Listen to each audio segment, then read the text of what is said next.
Hi guys, welcome back to my channel. If you're new here, my name is Roche. Welcome to Beautymagz.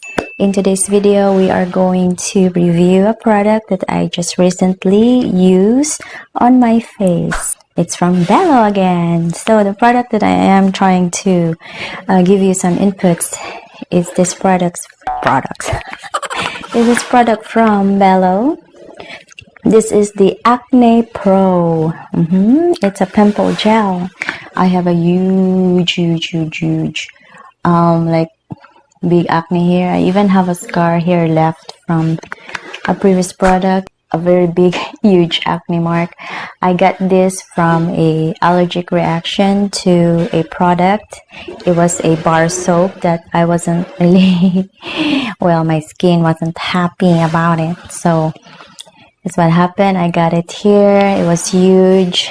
The bad thing, I didn't buy a product right away to bottle this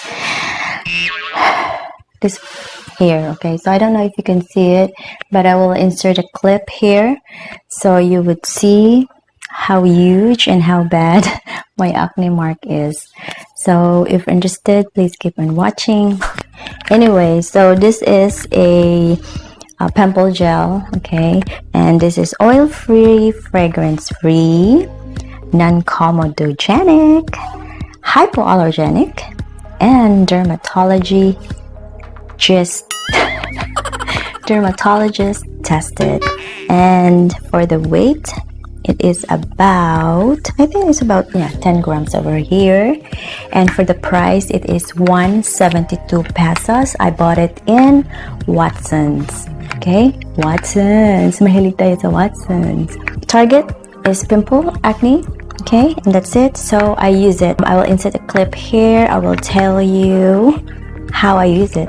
Okay, the first day I use it, I just apply on the affected areas after cleansing, morning and evening. So I use this Acne Pro Pimple Fighting Gel to combat this huge acne. It's just very easy. Just a pinch of a product to your hand and then put it on the affected area. So basically just that tiny area.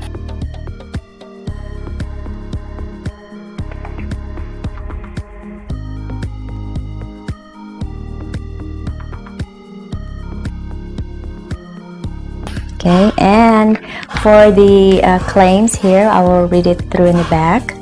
So the third step in Acne Pro Clear Skin, so there is a system with this, but I just use this alone. Okay, so I will not gonna bother about that.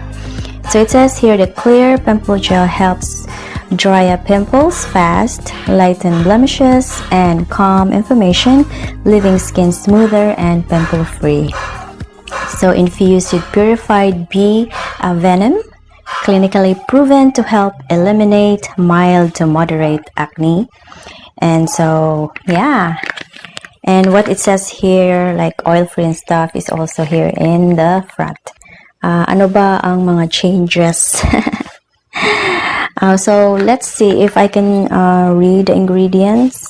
I can't read, guys. It's very tiny. Okay, so ano ba ang effect niya sa akin? Okay ba siya sa akin? Hiyang ba ako? O naging worst ba yung niya, effect sa akin? Ba't ang kati-kati ng ko, guys? Tagal ko na kasing hindi nag-earrings. Ano ba yan? Ang kati. Ay, tiis ganda. Anyway, guys, so first night ko siyang ginamit Tuesday, which is, I think it was, so the following day, it was like a Wednesday. What I noticed is on the second day of use, okay, it was in the morning. What I noticed is yung inflammation niya, kasi ang laki niya, guys, parang siyang vulkan ba na malapit ang pumutok. Oo, so nung kinaumagahan, Tagalog ha, I noticed na yung inflammation niya nag-calm down. So totoo talaga yung claim niya, okay? So ay natin yung guys ha, pala siya, guys. Hindi na tube yan, oh, diba? Ang ganda ng package niya. Tsaka very, very, yung motif ng color niya is very in talaga. Modern. I like it. And, diba, parang social siya na package. Okay, for 172 for acne pimple mark. Or like a spot gel. Yes. Anyway, so continue. Ano ba ang effect niya? Talagang nag-help siya sa inflammation ko. And kasi nga namamangga yung talaga yung pimple ko, nag-lessen siya.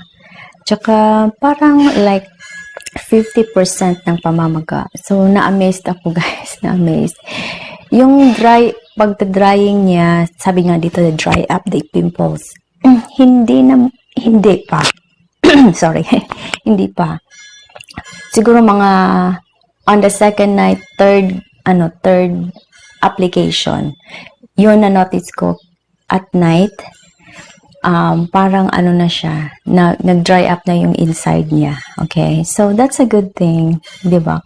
Kailangan natin yung sebum na yun na mag-heal. Okay? So, I was happy guys. Yes! At least, diba, meron na itong panglaban kapag meron akong allergies na hindi ko talaga mapipigilan sometimes when I use products na hindi hiyang sa akin or yung mga pagkain, lalong-lalo na yung mga sweets, nagre-react talaga yung body ko. Tsaka, especially dito guys, normal lang talaga sa akin yan, dyan. Okay? Normal yan sa akin, magre-react ako. Pag nandito na sa other parts of my body, ibang usapan na yan. Na yung ibang level na yan. So far, dito naman sa areas na hormonal ko, okay din naman siya. So, anyway, marirecommend ko ba siya? Oo, guys.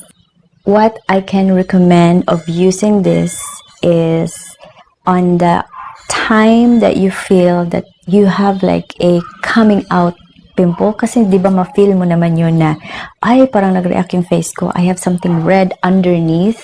Pag ginamit mo siya to guys, hindi, for me, parang hindi yan lalabas, no, mag-heal yan underneath, and to avoid acne like marks and ganyan. So this is very handy pag ikaw ay prone to acne. Buy this, keep it in your skincare collection. Yeah, this should be your staple kasi ayaw natin ng acne marks, diba? Kasi yung acne marks, guys, ang tagal-tagal mawawala sa balat. It will take time, parang 12 months. Isang taon. Ito nga, dito ko, yung acne mark ko, tagal-tagal na rin, guys. Kaya, so, prevention is the key. Prevention is the cure. So I find this and I'm happy. And I really, really recommend this for you guys. Kasi nga, lang siya, mura din siya guys. Tsaka effective din. So, key points. When you feel that your acne is coming out, before it produces any sebum, use this and voila, it's magic. I'm sure it's not going to pop out like a volcano. Kaya ito nangyari ito sa akin guys. So, so I think that will be my video for today for this product right here na I'm very happy, I'm very satisfied for skin allergy proven kasi I have sensitive skin. So, I think that's it. This will end my video for today. I hope naka-help siya sa inyo. Buy nyo na guys. Buy nyo na, okay? Alright, so this is it. This is our product review for this today about Belo Acnepro. Alright, thank you so much for watching. I hope you like this video, and if you do, please give me a thumbs up, subscribe to my channel, and hit the bell for future uploads. Okay, alright, okay. Okay guys, thank you so much. Bye.